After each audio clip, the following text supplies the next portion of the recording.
Hello everyone. Our lesson is on the semicolon and this is part 9. You have to watch part 8 on the semicolon and this is part 9. I have two questions for you. Question number 1. How do we use a semicolon? And number 2. Can a semicolon change meaning? Let's look at the examples.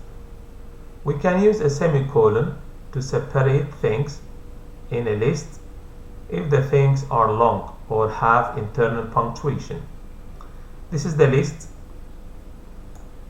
and this list is long. If the list is long, it is better to use semicolon. Don't use a comma. Why? Don't use a comma because the list is long. And number 2, inside this list we have got punctuation. As you can see, capital S, capital I, capital S, capital J. So you've got punctuation inside this list. You can use a comma, but it is better to use a semicolon. You can use a comma after USA, Spain, Italy, but it is better to use a semicolon. So my hobby is to visit as many countries as I can. A colon is used to explain what the countries are. I repeat, a colon is used to explain what the countries are. The USA, semicolon, Spain, semicolon, Italy, semicolon, Syria, semicolon, Jordan, semicolon, Argentina, semicolon, India, and Saudi Arabia. We don't use, of course, anything after India. And this is the same when I explained how to use the comma. Now, I repeat, this list is long and inside this list we have got capital letters, which is like internal punctuation, so I can use semicolon, a semicolon.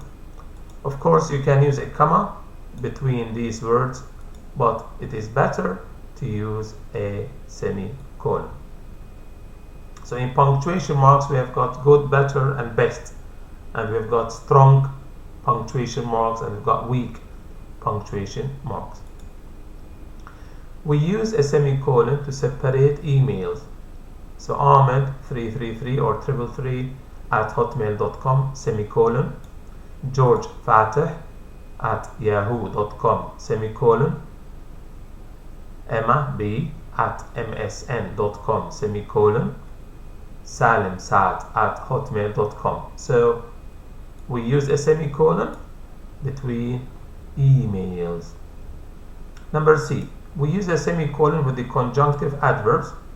So this car is modern, comma, beautiful, and runs so fast. This is a semicolon before however. However is a conjunctive adverb. A conjunctive adverb is similar to a conjunction. Not 100% the same, similar. If you want, you can watch my videos on conjunctions and on conjunctive adverbs. So, before however is a conjunctive adverb. What do I use before it? I use a semicolon. And after however, I use a comma. So, I use a semicolon before conjunctive adverbs. And conjunctive adverbs are very, very good, and they are formal kind, language, if you want.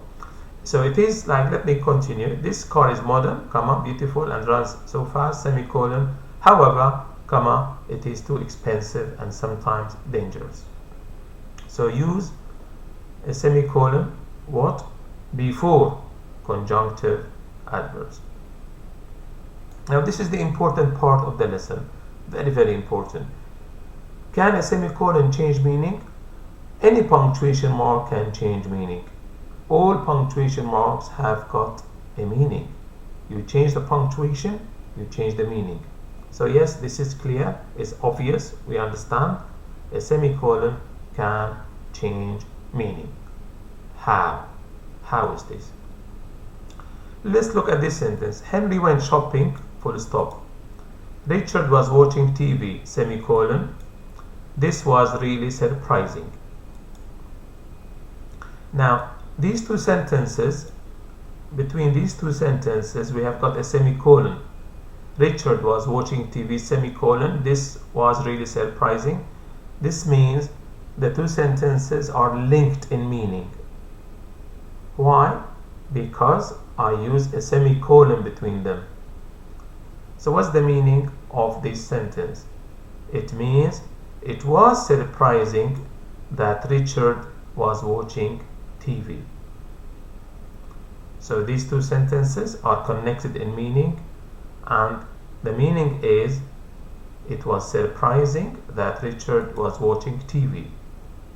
If I use Henry went shopping, semicolon, Richard was watching TV, full stop. So here, these two sentences are joined in meaning. This was really surprising. So what's the meaning of this sentence? It was surprising that Henry went shopping and Richard went shopping. So Henry went shopping, semicolon, Richard was watching TV. These are two sentences. They are joined with a semicolon, and the two sentences are joined by meaning. So what is the meaning? It was surprising that Henry went shopping and Richard went shopping. So you can look here.